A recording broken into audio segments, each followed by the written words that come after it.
Hello friends, आप सभी लोगों का स्वागत है आपके अपने यूट्यूब परिवार math classes with Javed sir में। तो फ्रेंड्स, आज के वीडियो सेशन में हम कवर करने वाले हैं 19 सितंबर के मोस्ट इम्पोर्टेंट करंट अफेयर्स के क्वेश्चन। डेली करंट अफेयर्स के मोस्ट इम्पोर्टेंट क्वेश्चन हम वीडियो में पर डे कवर करते हैं और इस वीडियो का पीडीएफ आपको हमारे टेलीग्राम चैनल पे मिल जाएगा। टेलीग्राम चैनल का लिंक वीडियो के डिस्क्रिप्शन में मेंशन है, वहाँ से आप इसे इजीली डाउनलोड कर सकते हैं। तो चलिए फ्रेंड्स, आज के सेशन को करते हैं स्टार्ट।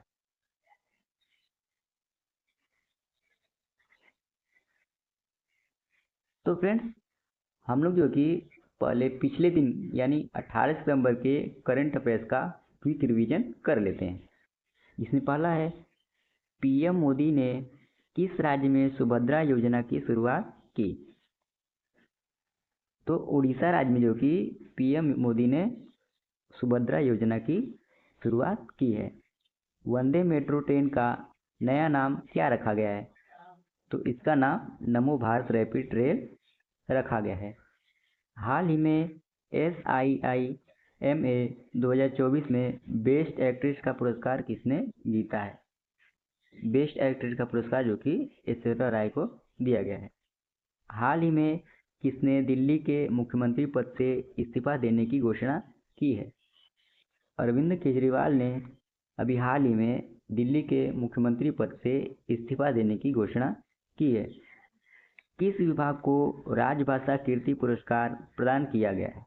तो प्रशासनिक सुधार और लोक शिकायत विभाग को राजभाषा कीर्ति पुरस्कार प्रदान किया गया है। हाल ही में भास्कर मंच की शुरुआत किस मंत्रालय द्वारा की गई है? तो वाणिज्य और उद्योग मंत्रालय द्वारा भास्कर मंच की शुरुआत की गई है।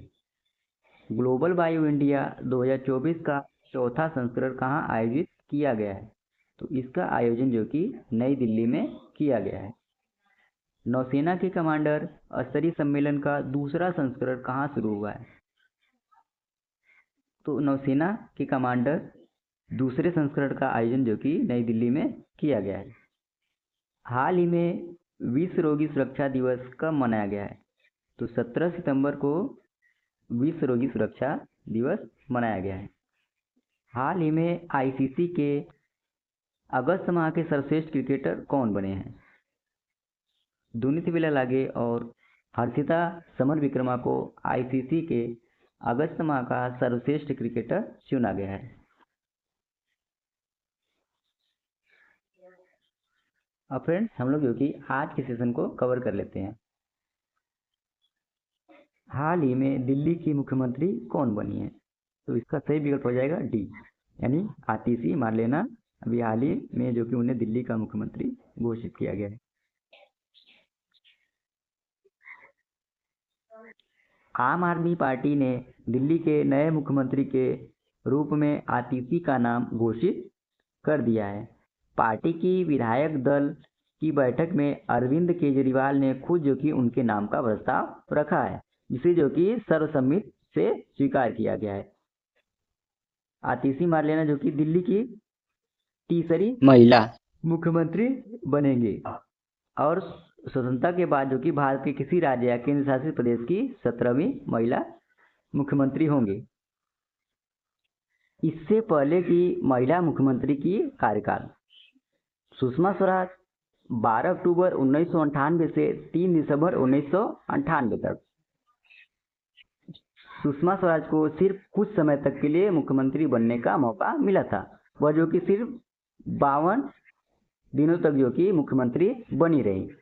और फिर दूसरी महिला मुख्यमंत्री जो कांग्रेस पार्टी से बिलोंग करती थी, शीला दीक्षित, 1998 से वह पहली बार मुख्यमंत्री बनी और 2003 तक पूर्ण बहुमत के साथ फिर दोबारा उन्होंने सरकार बनाया था। वह दिल्ली में पूरे 15 सालों तक जो कि मुख्यमंत्री पद पर रही।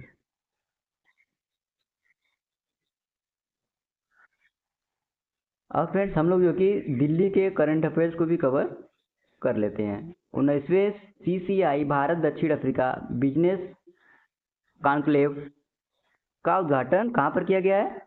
इसका उद्घाटन नई दिल्ली में किया गया है। अखिल भारतीय राजभाषा सम्मेलन का आयोजन भी कहाँ पर किया गया है? नई दिल्ली में किया गया है। दूसरा अंतर्राष्ट्रीय बौद्ध मीडिया सम्मेलन 11 सितंबर को नई दिल्ली में आयोजित किया गया था। और भारत और जापान के बीच 2+2 मंत्री स्तरीय वार्ता कहाँ पर आयोजित हुई थी? तो यह नई दिल्ली में आयोजित हुई थी। राष्ट्रीय महिला आयोग ने दिल्ली में डिजिटल शक्ति केंद्र का उद्घाटन किया है। इलेक्ट्रॉनिक वाहन ईवी और नीति 2024 को कहाँ पर लागू किया गया है? इसको दिल्ली में लागू किया गया है। दिल्ली का इंदिरा गांधी अंतर्राष्ट्रीय हवाई अड्डा शुद्ध शून्य कार्बन उत्सर्जन का दर्जा प्राप्त करने वाला भारत का पहला हवाई अड्डा बना है। कोलकाता के नए पुलिस कमिश्नर के रूप में किसकी नियुक्ति हुई है? तो इसका सही विकल्प हो जाएगा डी, यानी मनोज कुमार वर्मा को, जो कि अभी हाल ही में कोलकाता के नए पुलिस कमिश्नर के रूप में नियुक्ति मिली है। भारतीय पुलिस सेवा की वरिष्ठ अफसर मनोज कुमार वर्मा को कोलकाता के नए पुलिस कमिश्नर बनाया गया है। कोलकाता केस में डॉक्टर के आंदोलन के बीच कोलकाता सरकार ने 17 सितंबर को यह फैसला लिया है। कोलकाता पुलिस के नए कमिश्नर मनोज कुमार वर्मा 1998 बैच की IPS अधिकारी है। GDP में सबसे अधिक योगदान देने वाला राज्य कौन बना है? तो इसका सही विकल्प हो जाएगा सी, यानी महाराष्ट्र राज्यों की GDP में सबसे अधिक योगदान देने वाला राज्य बना है। अच्छा फ्रेंड, GDP का फुल फॉर्म क्या होता है? तो इसका फुल फॉर्म होता है ग्रॉस डोमेस्टिक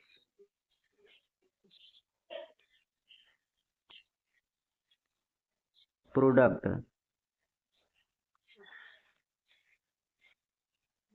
ठीक है फ्रेंड्स, इसका फुल फॉर्म ये होता है, जिसे हिंदी में बोलते हैं सकल घरेलू उत्पाद। अब ये है फ्रेंड्स महाराष्ट्र के मुख्यमंत्री एकनाथ शिंदे जी।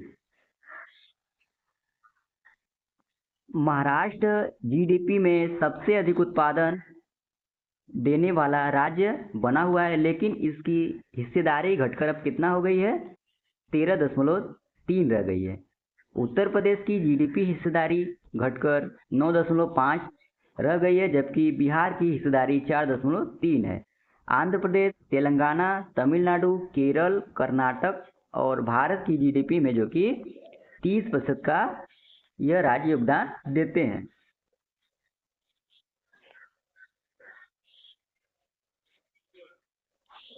अब फ्रेंड्स, अब महाराष्ट्र के बारे में भी कुछ जान लेते हैं। अब महाराष्ट्र की स्थापना कब हुई है? तो इसकी स्थापना 1 मई 1960 ईस्वी में महाराष्ट्र राज्य की स्थापना हुई है। अब महाराष्ट्र की राजधानी कहाँ है? तो मुंबई है। अब महाराष्ट्र के वर्तमान मुख्यमंत्री कौन है? एकनाथ शिंदे हैं। महाराष्ट्र के वर्तमान राज्यपाल कौन है? तो CP राधाकृष्णन, जो कि महाराष्ट्र के राज्यपाल हैं। टोटल जो कि महाराष्ट्र में विधानसभा परिषद में सीटें कितनी है? तो टोटल 78 सीटें हैं। और विधानसभा में कितनी सीटें हैं? तो 288 सीटें हैं। और राज्यसभा में कितनी सीटें हैं? टोटल 19 सीटें हैं। ओके फ्रेंड्स, अभी ये महाराष्ट्र का आपको मैप दिख रहा होगा।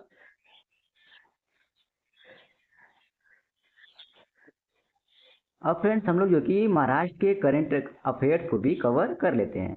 महाराष्ट्र सरकार ने लॉजिस्टिक नीति 2024 को मंजूरी दी है। महाराष्ट्र सरकार ने जो कि मुख्यमंत्री युवा प्रशिक्षण योजना की शुरुआत की है फ्रेंड्स। और फ्रेंड्स, महाराष्ट्र सरकार ने जो कि लाडला भाई योजना की शुरुआत की है।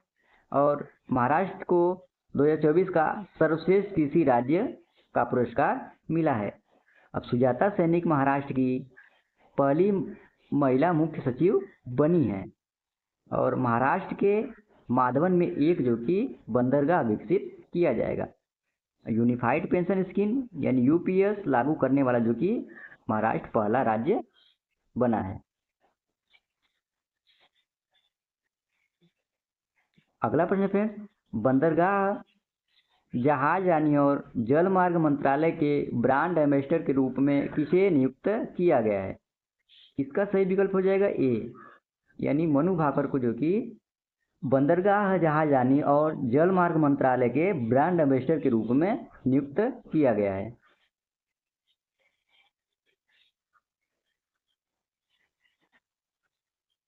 केंद्रीय बंदरगाह जहाजरानी और जलमार्ग मंत्रालय ने दोहरे ओलंपिक पदक विजेता निशानेबाज मनु भाकर को अपना ब्रांड एम्बेसडर नियुक्त किया है। अब मनु भाकर ने, जो कि ओलंपिक में 2 मेडल जीते थे।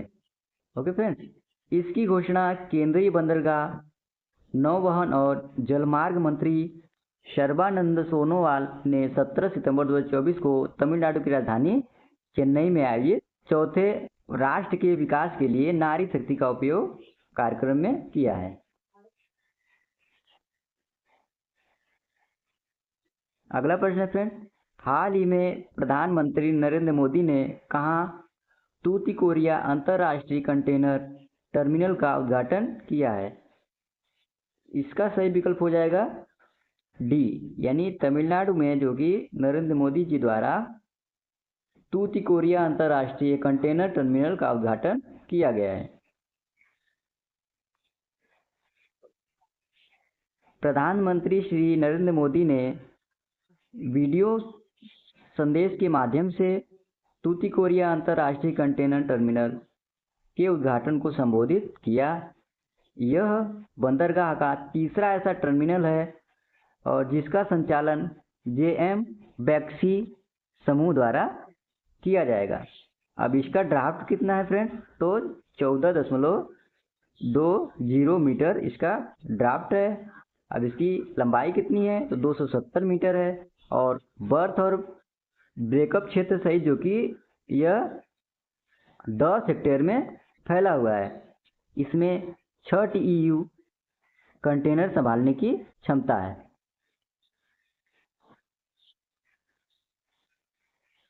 ये है अपना प्यारा भारत। ये है तमिलनाडु का मैप। अब भारत के मैप में ये नीचे आपको जो सर्कल में दिख रहा है, यह किसका मैप है? यह तमिलनाडु का मैप है। और फ्रेंड्स, तमिलनाडु की राजधानी कहाँ है? चेन्नई है। और तमिलनाडु के वर्तमान मुख्यमंत्री कौन है? तो MK स्टालिन, जो कि तमिलनाडु के वर्तमान मुख्यमंत्री हैं।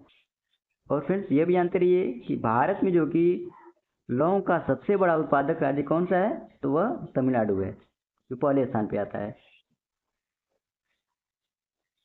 और फ्रेंड्स, हम लोग जो कि तमिलनाडु से संबंधित करंट अफेयर्स को भी कवर कर लेते हैं। भारत ने अपना पहला दोबारा इस्तेमाल होने वाला हाइब्रिड रॉकेट रूमी-1 चेन्नई के तिरुविनंतई से लॉन्च किया। टाटा पावर ने तमिलनाडु में 70,000 करोड़ रुपए के निवेश की घोषणा की है। बहुपक्षीय वायु अभ्यास तरंग शक्ति 2024 कहाँ पर शुरू हुआ है? तो यह तमिलनाडु में शुरू हुआ है। हुंडई और IIT मद्रास तमिलनाडु में हाइड्रोजन इनोवेशन के स्थापित करेगा। आदिवासी महिला श्रीपति तमिलनाडु की, जो कि सिविल जज बने हैं। तमिलनाडु सरकार ने परिवार के उत्थान के लिए, जो कि निंगल नालामा योजना की शुरुआत की है।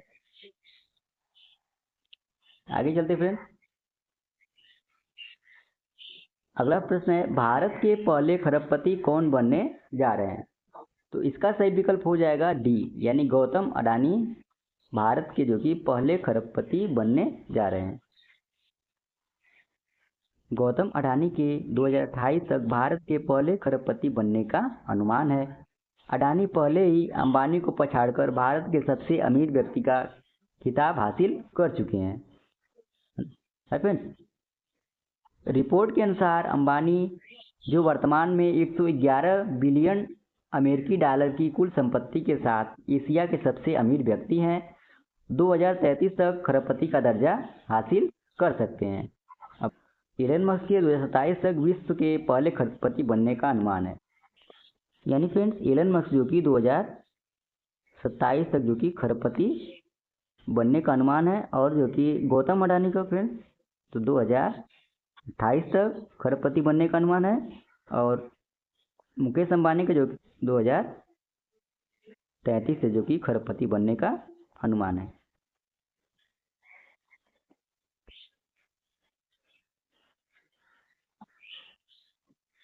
हाल ही में जाफर हसन किस देश के नए प्रधानमंत्री चुने गए हैं?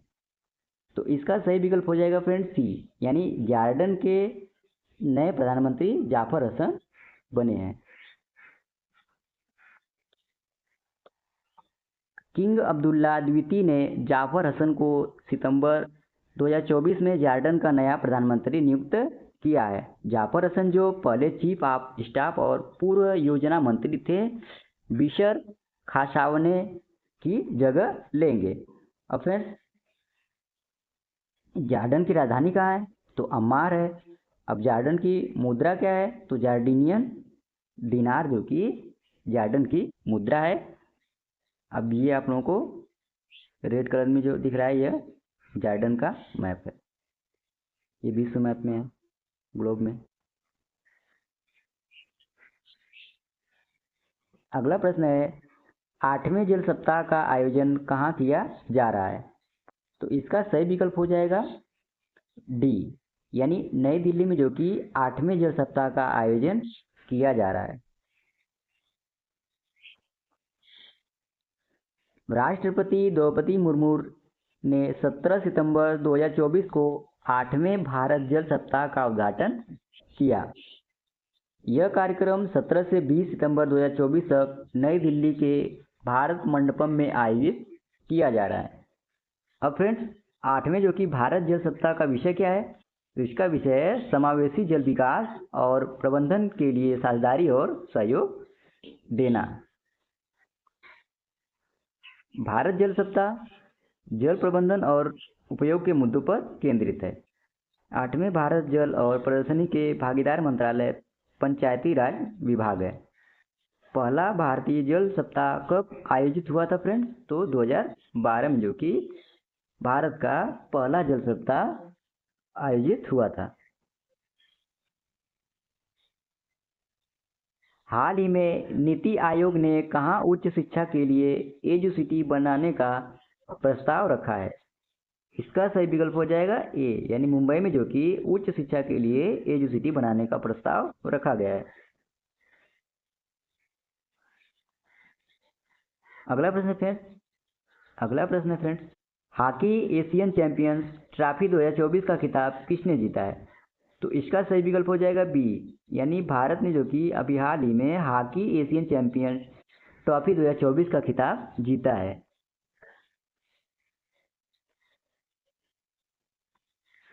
भारत ने लगातार दूसरी और ओवरऑल 5वीं बार हॉकी एशियन चैंपियंस ट्रॉफी अपने नाम की है, यानी लगातार भारत जो कि दूसरी बार जीता है। अगर ओवरऑल की बात करें तो भारत जो कि 5 बार जो कि एशियन चैंपियन ट्रॉफी हॉकी का खिताब अपने नाम किया है। फाइनल मुकाबला चीन के उलूनबुई शहर के मोकी हॉकी ट्रेनिंग बेस में खेला गया है। फाइनल मुकाबले में भारत ने चीन को जो कि कितने अंतर से हराया? तो भारत ने जो कि 1-0 से हरा दिया है। भारत इस टूर्नामेंट में एक भी मैच नहीं हारा है। ठीक है फ्रेंड्स, यानी इस टूर्नामेंट जो कि भारत अजय रहा। फाइनल मैच का एकमात्र गोल जो कि भारत की ओर से किसके द्वारा किया गया था? तो युवराज के द्वारा जो कि फाइनल मैच में एकमात्र गोल किया गया था, जिसकी वजह से जो कि भारत 5वीं बार हॉकी एशियन चैंपियंस ट्रॉफी अपने नाम किया है। भारत ने हॉकी टूर्नामेंट कब कब जीते हैं? 5 बार जो कि चैंपियन है। तो भारत 2011 में जीता था पहले, फिर दूसरी बार 2016 में, फिर तीसरी बार 2018 में, फिर चौथी बार 2023 में और 5वीं बार 2024 में, यानी 23 और 24 में भारत ने जो कि लगातार हॉकी एशियन चैंपियन ट्रॉफी का खिताब अपने नाम किया था।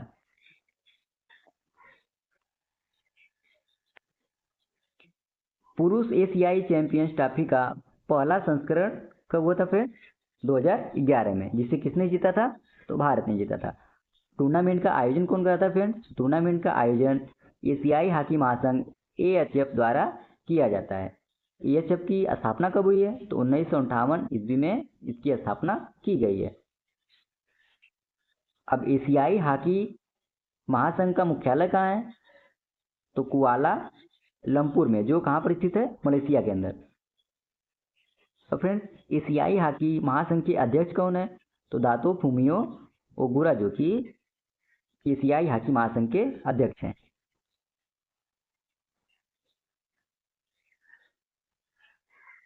अगला प्रश्न है फ्रेंड, हाल ही में विश्व बांस दिवस कब मनाया गया है, तो इसका सही विकल्प हो जाएगा डी, यानी 19 सितंबर को, जो कि अभी हाल ही में विश्व बांस दिवस मनाया गया है।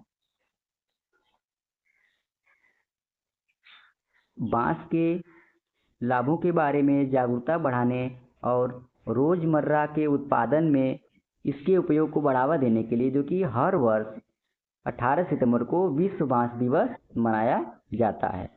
मुख्य रूप से पूर्व और दक्षिणी पूर्व एशिया में विभिन्न उद्देश्यों के लिए बांस का उपयोग किया जाता है। बांस पोएसी परिवार की एक लंबी पेड़ जैसी घास है। इसमें 115 से अधिक जिनेरा और 1400 प्रजातियां इसमें शामिल हैं।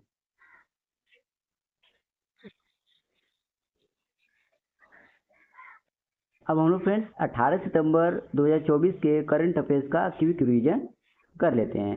इसमें पहला है, एशियन चैंपियंस ट्रॉफी में भारत अब तक पाकिस्तान को कितनी बार हरा चुका है। यहाँ टाइपिंग मिस्टेक हुआ फ्रेंड, यहाँ पर 10 रहेगा, ठीक है फ्रेंड्स। यानी एशियन चैंपियंस ट्रॉफी में भारत अब तक पाकिस्तान को 10 बार जो कि हरा चुका है।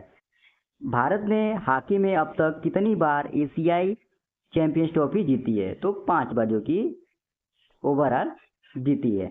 मध्य प्रदेश सरकार ने किस नदी के किनारे स्थित धार्मिक नगरों में शराब और मांस की बिक्री बैन करने का ऐलान किया है, तो यह नदी है नर्मदा नदी।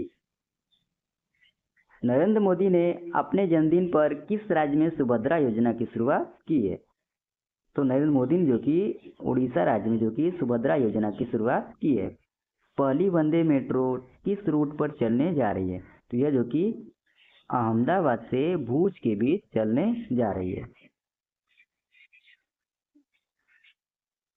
नौसेना के कमांडर स्तरीय सम्मेलन का दूसरा संस्करण कहाँ शुरू हुआ है, तो यह जो कि नई दिल्ली में शुरू हुआ है। वर्ल्ड स्किल लियोन 2024 में भारत ने कुल कितने पदक जीते, तो टोटल जो कि भारत ने 16 पदक जीते हैं। Bharat startup knowledge access registry Bhaskar portal किस केंद्रीय मंत्री ने लॉन्च किया है, तो पीयूष गोयल ने इसको लॉन्च किया है। अखिल भारतीय फुटबॉल परिसंघ ने राष्ट्रीय सीनियर महिला टीम का प्रमुख कोच किसे नियुक्त किया है, तो संतोष कश्यप जो कि नियुक्त किया है। भारत कहाँ काफ 9 ब्यूरो की दूसरी बैठक की मेजबानी करेगा, तो यह नई दिल्ली में इसकी मेजबानी करेगा। तो फ्रेंड्स इसी के साथ ही आज का हमारा ये करंट अफेयर्स का सेशन समाप्त होता है।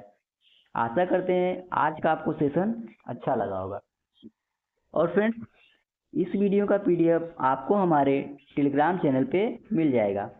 टेलीग्राम चैनल का लिंक वीडियो के डिस्क्रिप्शन में दिया गया है, वहाँ से आप इसे इजीली डाउनलोड कर सकते हैं। तो फ्रेंड्स आज के लिए इतना ही। जय हिंद, वंदे मातरम।